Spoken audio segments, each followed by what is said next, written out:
друзья! Привет всем, кто изучает русский язык с каналом Русторез. С вами снова Андрей с новым рассказом. Сегодня я прочитаю вам впечатление начинающего скалолаза. Но сначала напоминаю вам, что в субтитрах YouTube вы можете включить перевод рассказа на английский и многие другие языки.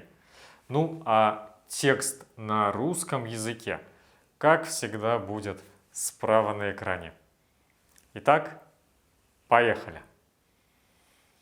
Сам я впервые оказался на скалодроме вместе со своим знакомым.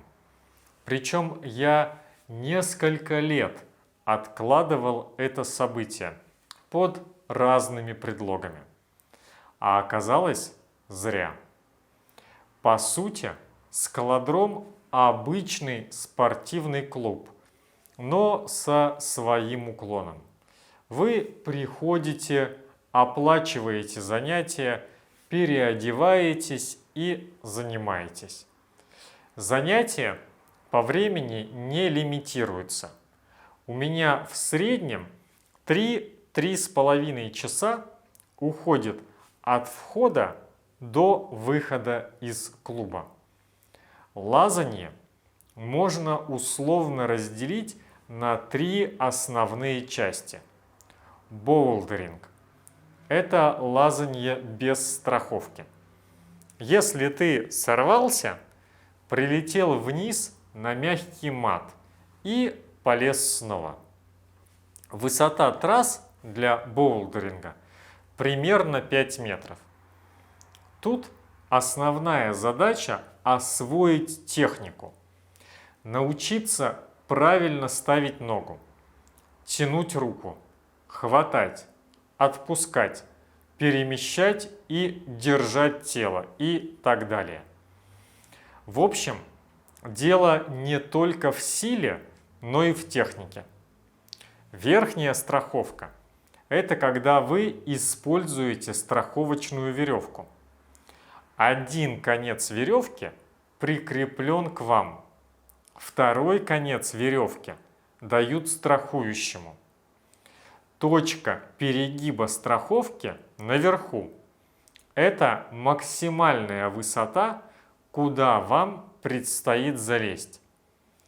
Тут высота уже побольше, и здесь нужна выносливость. Ведь это в некотором роде имитация реального лазания на скалах. Но не бойтесь, если сорветесь, пролетите не больше метра при условии нормального страхующего. Нижняя страховка почти так же. К вам пристегивают один конец страховочной веревки, второй конец страхующему. А вот точку перегиба страховочной веревки вы делаете сами в процессе продвижения по трассе. Цепляете за стену карабин, пропускаете через него веревку, и вот ваша новая точка. Вообще, начинающему это ни к чему, а я как раз начинающий. Для меня главное и наиболее важное – это боулдеринг. Я не вижу смысла штурмовать стену со страховкой, когда лазать еще не научился. Поэтому я крайне редко лазаю со страховкой. Очень грустное зрелище, когда один стоит и скучает внизу, а второй горе-скалолаз пытается лезть по простейшему маршруту и не может, просто не умеет. Для боулдеринга вам понадобится специальная обувь, скальники, мешочек магнезии и немного упорства. Во-первых, придется потерпеть некоторое неудобство обуви. Лично я уже привык. Мои скальники уже сели по ноге, и нога привыкла сворачиваться в трубочку. Но первые мои занятия – это был адский ад. Я надевал скальники на 3-4 минуты. Делал несколько попыток пролезть трассу, снимал скальники и сидел минут 5-10. Было дико неудобно и даже больно. Когда будете выбирать первые скальники, вот вам совет. Вам должно быть очень тесно в них, но не должно быть больно.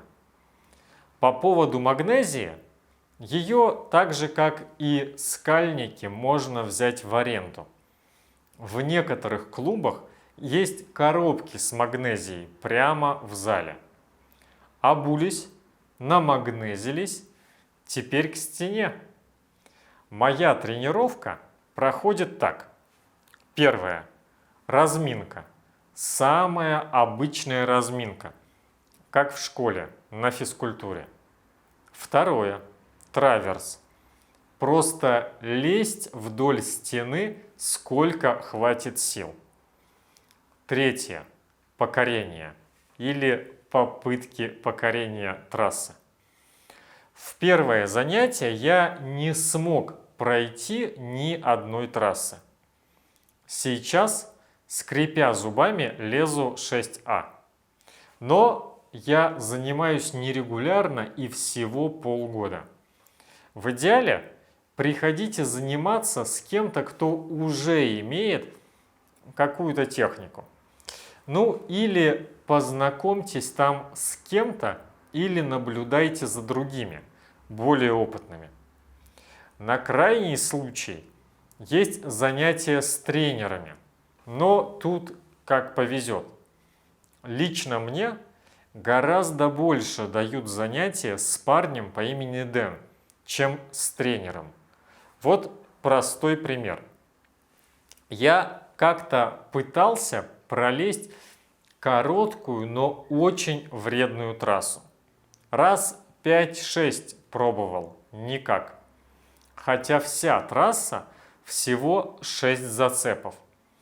И вот подходит ко мне Дэн, я ему показываю трассу, он пролезает ее с первого раза. И я понимаю, что там, где я пытался применить силу, нужно было просто удерживать равновесие. И я тут же легко эту трассу прошел. И такое бывает очень-очень часто. В общем и целом, приходите на скалодром. Если что-то будет непонятно, спросите любого, кто будет рядом, вам помогут. После занятий можно принять душ, посидеть, выпить чаю и ползти домой уставшим, но довольным. Друзья, вот такие впечатления у нашего сегодняшнего героя. Надеюсь, что вам понравилась эта история. Я буду очень рад, если вы напишите свои впечатления в комментариях. А у меня на сегодня все. Спасибо, что посмотрели это видео. Огромной вам удачи и пока!